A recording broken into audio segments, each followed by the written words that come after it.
Welcome to the Jade Mystery, my good friends. Would you like to try your luck betting on Jade? This could be your lucky day. It's cheap and it's fun, and who knows, you just might strike it rich. Betting? No, we're here for... what was it again? Noctilucous Jade, of radiant grade at the very least. Radiant grade, Noctilucous Jade? I see. You're not a tourist. My apologies. I have some here for your perusal. What do you think? The Jade Mystery is an old name in the jade business. Just look at that wonderful quality. Rex Lapis doesn't often bless us with such finery. Go on, pick whichever one you like. These 3 pieces really do look pretty. Not like the ones you usually dig up. But how do we pick? Should we just grab one and go? Oh? You want me to decide? That is fine as well. If it were me, the answer would be simple. Oh? And that would be... I'll take them all, boss. Oh, you act with such panache, good sir. I always knew you were not a man of ordinary caliber.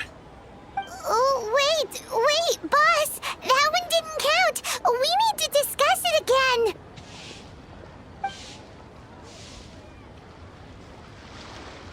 Hey! If we only need one for the ritual, aren't we wasting 3 times the more if we buy them all?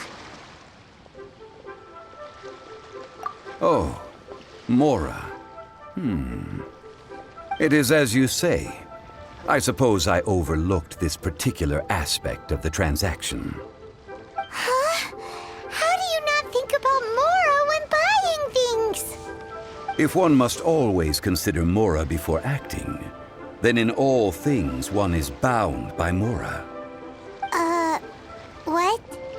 All Mora is currency, but not all currency is Mora. What? Is this how the rich live? Well, he knows a lot about big money, but not a lot about big savings. No need to waver. Even when I am constrained by Mora, I have ways of working around my limitations.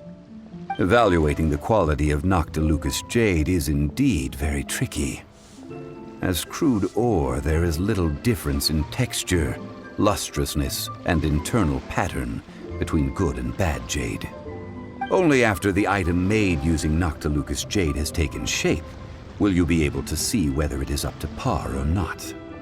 If you return to those crafty merchants to quibble, they will counter by saying that your crafting bench is to blame, or that your heat control was poor. Whoa! To think it's that easy to get cheated. But there is a way to truly evaluate this jade, and a true insider would know it. A fool sees the pointer and misses the moon. What does that mean? If you point at the moon with your finger, a wise man knows that you are pointing at the moon, while a fool will only see the finger. The patterns, the facade, these are all the finger. Noctilucous Jade is a mystical stone used to light up the darkness, and so its brightness is the important thing. It is the moon. Noctilucous Jade of excellent quality would have superior pyroaffinity. In other words, the bluer and brighter the luster of the ore under high temperature, the higher its quality. I have imparted the priceless secrets of the jade trade to you. Now, all that's left is to put it into practice. Priceless, huh? Hyman's just said that we might never be able to use it again. We're back to buy some rocks, boss. But can you let us burn them first? Burn them? You can't do that, my friends. If you were to do so, what would I have to sell?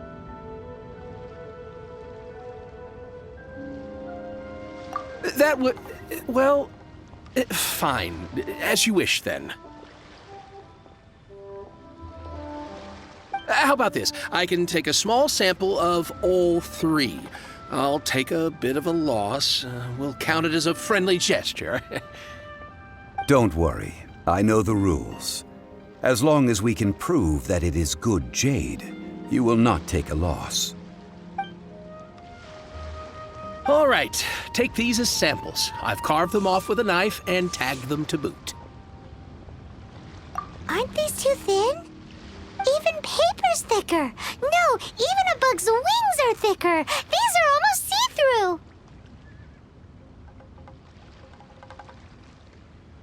Stingy? I've already been very generous. Any more and you may as well have my neck. But wouldn't something this thin go poof if we held it to the fire? It can't be helped. Trying to deprive a merchant of his profits would be like forcing a ravenous wolf to vomit up the food in its stomach. Nonetheless, under the right conditions, these thin slices will serve. What sort of conditions? While we add the high temperatures using pyro, we can use hydro to reinforce it from within. This way, the samples will not disintegrate immediately. Oh! Oh, sir, to think you were this learned. Thank you for your understanding. Strictly speaking, asking for samples when we have not yet agreed to purchase the goods is unfair. Trade in Liyue must be based upon fairness. Well, guess we just need to find a place to try this out. You mean at Wanmin Restaurant? As long as we do it when she's not in. That would not do. It is a place where people come and go. They would be endangered if the elemental reaction were to get out of control. We cannot take such a risk. Oh, Paimon remembers we once saw this big pot down at the Dada Upa Gorge in the camp of the Hilly Churls from the Meaty tribe. It's real sturdy and should be able to take the elemental reactions. Now, let's pack those samples up and make a move.